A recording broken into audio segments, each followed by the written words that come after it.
வணக்கம். இப்போது 16 முடிஞ்சு 17வது எபிசோடுக்கு வந்துட்டோம். பாகம் 17. இதுக்கு அடுத்து இன்றைக்கி 17, அடுத்து 18, அடுத்து 19 வரை அப்படி போய்கிட்டே இருக்கும். அந்த சூழ்நிலையில் உங்களுக்கு ஒரு சந்தேகம் இருந்தது அப்படின்னா, பசுமலை சசிகுமார் யூடியூப் சேனல் போட்டு பாருங்கள். ஆட்டோமேட்டிக்காக வந்துடும். ஒன்றுலேருந்து எல்லாமே வந்துடும். தனி ஒருவன் அப்படிங்கிறத போட்டே போடுங்க, ஆட்டோமேட்டிக்காக நம்ம இது போகாமே வந்துடும்.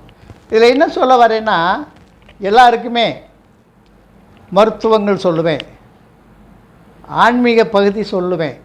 மருத்துவங்கள்லாம் தானே பார்த்துக்கிறதான். இது போராமே தனி ஒருவன் தான். நீங்களும் தனி ஒருவன் ஆகலாம் அப்படிங்கிறதான் அந்த பாகங்களை. அந்த சூழ்நிலையில் நீங்களே வைத்தியர் ஆகிக்கலாம், நீங்களே ஒரு பக்த கோடி ஆகிக்கலாம், நீங்களே ஒரு சிவனடியார் ஆகிக்கலாம். என்ன ஆனால் ஒன்று, அரசியல் வேண்டாம் நமக்கு. புரியுதா? அரசியல் வேண்டாம். எந்த ஒரு மதமும் சார்பற்றது, ஜாதி சார்பற்றது. ஏற்றுக்கிறோம் அப்படின்னா தனி ஒருவன் ஆகலாம், நாமளும் தனி ஒருவன் ஆகலாம். அப்படிங்கிற கட்டத்தில் மருத்துவத்துக்கு உண்டானது பூராவுமே நான் கண்டிப்பாக சொல்லுவேன். மருத்துவ ரீதியில் எந்த வியாதிக்கு என்ன கைப்பாகங்களாக செய்பாகங்களாக செய்யலாம். ஏன்னா இப்போ உள்ள சூழ்நிலையில் டாக்டருக்கு பூராவுமே வியாபாரி ஆகிட்டாங்க. ஆமாம், கார்பரேட்டில் சேர்த்துட்டாங்க. அந்த உள்ள சூழ்நிலையில் பல லட்சங்கள் வேண்டாம். நாம் நமக்கு நாமளே பார்த்துக்குறோமே, நமக்கு உண்டான வைத்தியத்துக்கு நாமளே பார்த்துக்கலாமே. அவங்ககிட்ட போனால் தான் ஆப்ரேஷன் பண்ணணும், ஓப்பன் சர்ஜரி பண்ணணும், பேஸ் மேக்கர் வைக்கணும், அது இதுன்னு பூராமே வரும். வேண்டாம். எல்லாமே அந்த சித்தர்களுடைய கருணையினால், சித்தர்களுடைய வழி வகுத்தது மாதிரியே, சித்தர்கள் வழி வகுத்ததுலேயே நான் வகுத்து கொடுக்குறேன்.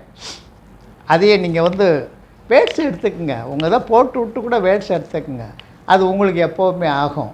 அந்த உள்ள சூழ்நிலையில் எல்லாமே வரக்கூடிய ஒரு சூழ்நிலை இருக்குது.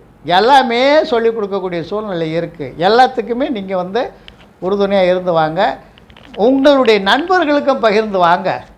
ஏன்னா இப்போ இந்த தடவை அட்மின் இதை எடுத்து விட்டேன். வேறு எந்த அரசியலோ அது இதுன்னு எதுவும் இல்லாமல்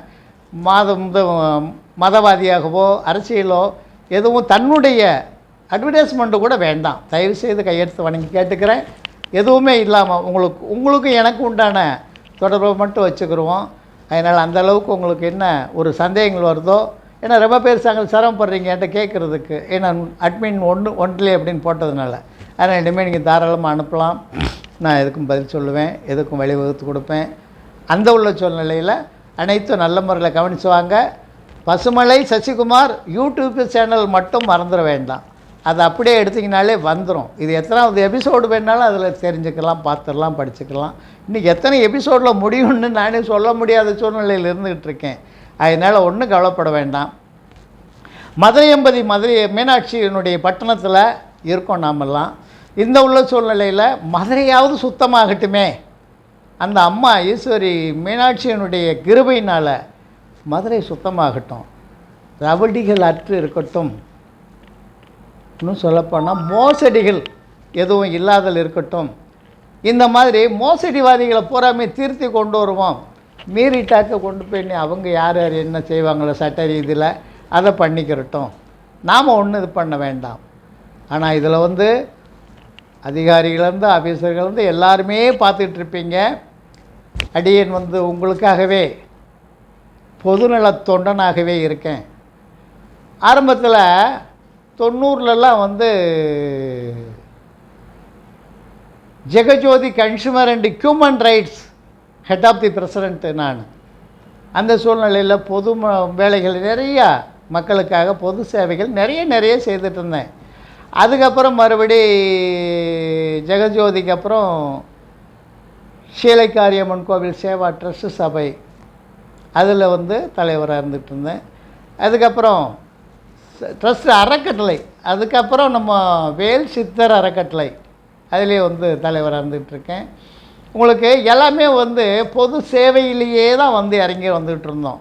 முன்னே அந்த மாதிரி பொதுமக்களுக்காக செய்கிற போது அரசாங்கத்தில் என்ன தேவையோ, கார்ப்பரேஷனில் என்ன தேவையோ அவங்கவுங்களுக்கு பெட்டிஷன் கொடுத்து நல்ல முறையில் அந்த வழி வகுத்து கொடுத்துக்கிட்டு இருந்தேன். மக்களுக்கு பெரும் உதவியாகத்தான் இருந்துக்கிட்டு இருந்தேன். இப்போ வந்து கடைசியாக சித்தா ஆயுர்வேதா மருத்துவமனையை உருவாக்கிட்டோம்.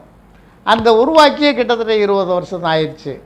அப்படி வேல் சித்தா ஆயுர்வேதா மருத்துவமனை, மல்டி ஸ்பெஷாலிட்டி ஹாஸ்பிட்டல், இது வந்து மக்களுக்காக தான். மக்களோடு மக்களாக நம்ம இணைஞ்சு தேவையான உதவிகள் அனைத்துமே நான் வந்து சித்தர்களுடைய கருணையோட, சித்தர்களுடைய ஆசீர்வாதத்தோட மக்களுக்கு பேருதவியாக இருந்துக்கிட்டு தான் இருக்கேன். மருத்துவங்கள்ங்கிற போது எந்த ரூபத்தில் வந்தாலும் சரி அதை நான் பண்ணிகிட்ருக்கேன். ஆப்ரேஷன் இல்லாமல், பத்தியம் இல்லாமல், சித்தா ஆயுர்வேதம்னா பயந்துடாதீங்க, பத்தியம் கிடையாது. பத்தியம் இல்லாத மருந்துகளாக தயார் பண்ணி ஒழுங்குபடுத்திக்கிட்டு இருக்கோம். அதில் பிஹெச்டி முடித்தேன். நான் என்னதான் பரம்பரையாக சித்தாந்த வழியாக இருந்துட்டாலுமே இப்போ உள்ள அரசாங்க சட்டத்திட்டங்கள் மாறிக்கிட்டே இருக்குது. நம்ம அதுக்கு தகுந்த மாதிரி போகணுங்கிறதுக்காகத்தான் நம்ம பேருக்கு அடுத்து என்ன இருக்குங்கிறது தான் ரொம்ப பேர் பார்க்குறாங்க. அதில் வந்து பிஹெச்டி, அக்கோ 2 டிப்ளமா வாங்கினேன், 2ம் வச்சு பண்ணிக்கிட்டுருக்கேன். அந்த ஒரு சூழ்நிலையில் எதுவாக இருந்தாலும் சரி உங்களுக்கு வழிவகுத்து தரேன். வர்ற ஜனங்களுக்கு கிட்டத்தட்ட நுழைவு கட்டணம் இல்லை, பதிவு கட்டணம் இல்லை, கன்சல்டிங் ஃபீஸ் இல்லை, டாக்டர் ஃபீஸே இல்லை. இதுக்கு மேலே என்னுடைய சொந்த மருந்தாக, கம்பெனி மருந்து போக சொந்த மருந்தாக கொடுக்குற போது, அப்போது இந்த சித்தா மருந்துகளில் வந்து பத்தியம் இல்லை, பக்க விளைவில்லை, அறுவை சிகிச்சை இல்லை, நுழைவு கட்டணம் இல்லை, பதிவு கட்டணம் இல்லை, கன்சல்டிங் ஃபீஸ் இல்லை, டாக்டர் ஃபீஸே இல்லை. என்னுடைய உழைப்பு போகிறவுமே மக்களுக்காக, மக்களுடைய சேவையே மகேசனுடைய சேவை ஆகிட்டுருக்கு. அந்த உள்ள சூழ்நிலையில் மகேசனுக்கு சேவை செய்வதாக அர்த்தத்தில் நான் பண்ணிக்கிட்டு இருக்கேன். பெரியவர்களும் தாய்மார்களும் சகோதர சகோதரிகளும் கொஞ்சம் இதை நல்லா கூர்ந்து கவனித்து வாங்க. மருத்துவங்களும் நான் கொடுப்பேன், வேட்ஸ் போட்டு எழுதிக்கிட்டு வாங்க, உங்களுக்கு அது பிரயோஜனமாக இருக்கும். யான் பெற்ற இன்பம் பெருக வையகமே அப்படிங்கிற ஒரு நல்ல ஒரு குறிக்கோளில் போய்கிட்டு இருக்கிறாள். என்ன ஒன்று, இறக்கப்பட்டவன் ஏமாளிங்கிறான். நீங்கள் இறக்கப்படுங்க, ஆனால் பாத்திரம் அறிந்து பிச்சை இடு, போத்திரம் அறிந்து பொன்னை கொடுன்னு சொல்லியிருக்கான் அந்த காலத்திலேயே. இவன் நம்மளை ஏமாத்துறானா? ஏன்னா இறக்கப்பட்டவன் இழிச்ச வாங்கினாரான் ஏமாளி ஆகிடுறான். அந்த மாதிரி இறக்கப்பட்டு ரொம்ப தூரத்துக்கு போய் நம்ம ஏமாளி ஆகிடக்கூடாது. அதுலேயும் கொஞ்சம் கவனமாக இருங்க. நானே இப்போது மருத்துவசாலை வச்சு நடத்திக்கிட்டு இருக்கிறேன். அப்படின்னாலுமே இந்த கிளினிக்கில் ஒன்றுமே இல்லைங்க என்கிட்ட, ஆனால் பெரிய பணக்காரனாக இருக்கான். நான் அதையும் அடையாளம் பார்த்துருவேன். தவணைக்கு கந்து வட்டிக்கு மீட்ரு வட்டிக்கு கொடுத்துட்ருக்கிறவன் ரொம்ப கஷ்டமாக இருக்குதுங்க, நான் ரொம்ப கஷ்டப்படுறவங்க, கொஞ்சம் பார்த்து எங்களுக்கு இதாக செய்யுங்க, எளிமையாக செய்யுங்க, நல்ல ஒரு மருந்தாக கொடுத்து எங்களை காப்பாற்றுங்க, என்னால் பெரிய அளவில் செலவு பண்ண முடியும். இப்படியெல்லாம் வந்து நம்மளை ஏமாற்றி கவுத்தி நம்ம மேலே ஏறிட்டு போயிடுறாங்க. அப்படிப்பட்ட சூழ்நிலையில் நன்றி விசுவாசங்கிறது நாட்டில் இல்லை.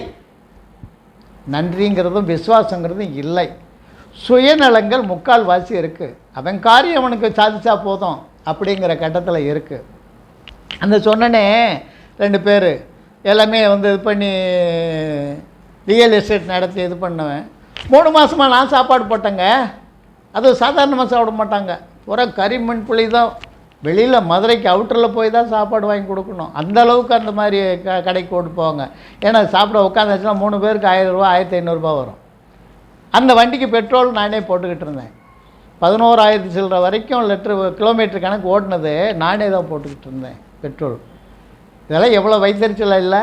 கடைசி அதாவது நான் உண்மையிலேயே நம்பினேன், பக்தியின் மார்க்கத்தில் வந்துட்டாங்க, அம்மா ஈஸ்வரி புண்ணியத்தில் நல்ல முறையில் வந்துட்டாங்க, காசு செலவானாலும் பரவாயில்ல, ஒரு திருத்தணமாக இருக்கட்டுமே அப்படின்னு. அதில் எனக்கு என்னவோ தெரியல, நான் வந்து அந்த ஜாதகம் இதுகளுக்கெல்லாம் வந்து அத்துப்படி தான் நம்மக்கிட்ட சித்தர்களுடைய வழிமுறைப்படியே ஜாதகங்கள் நல்ல முறையில் அத்துப்படி தான். அந்த உள்ள சூழ்நிலையில் ஒருத்தன் வந்து மீனராசி ரேவதி நட்சத்திரம், நானும் மீனராசி தான், ரேவதி நட்சத்திரம் தான். அந்த உள்ள சூழ்நிலையில் இன்னொருத்தன் அதில் இருந்தவன் சிம்ம ராசி மக நட்சத்திரம். எப்படி இருக்கும்? இது மீனும் அது சிம்மம். சிம்மத்திலேருந்து 8வது வீடு எந்த வீடு? மீனத்துக்கு. அப்போது இன்னொருத்தன் நம்மளுடைய ராசி நட்சத்திரத்துக்காரனாச்சே நம்ம திருத்தி கொண்டு வந்துடலாம், நல்ல முறையில் வந்துடணும். ஆனால் அவங்க அந்த மாதிரி ஜாதக ரீதியில் இருக்கிறவங்களுக்கு கண்டிப்பாக வந்து இந்த கெட்ட குணமே வராது. மேன்மை தான் வரும், 4 பேருக்கு தர்மம் பண்ணுறதா வரும். ஆனால் இவன் சீட்டிங் பண்ணிக்கிட்டு இருக்காங்க அப்படின்னாக்கா கண்டிப்பாக வந்து சிம்ம ராசிக்காரனால தான் இந்த சீட்டிங் ஆகிறதே.